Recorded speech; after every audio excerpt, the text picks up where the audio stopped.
ஒரு நாட்டின் வளர்ச்சி என்பது பொருளாதாரத்தில் மட்டுமல்ல, அந்த நாட்டில் உள்ள பெண்கள் எந்த அளவிற்கு வளர்ச்சி அடைந்திருக்கிறார்கள் என்பதுதான் உண்மையான வளர்ச்சியின் அளவுகோல் என்ற எண்ணத்தோடு சட்டமன்றத்தில் ஒரு சட்டத்தை இயற்றினார் புரட்சித் தலைவி. யாரும் எதிர்பார்த்திராத வகையில் சமூக புரட்சியை ஏற்படுத்தும் நோக்கில் புரட்சித் தலைவி கொண்டு வந்த சட்டம்தான் உள்ளாட்சியில் பெண்களுக்கு 50% இடஒதுக்கீட்டு சட்டம். இது ஒரு சாதாரண அரசியல் நடவடிக்கை அல்ல, அது ஒரு சமூக மாற்றத்தை கொண்டு வந்த புரட்சிகரமான நடவடிக்கை.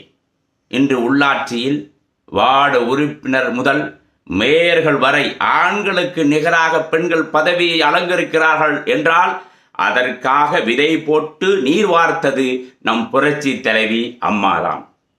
மக்களால் நான், மக்களுக்காகவே நான்.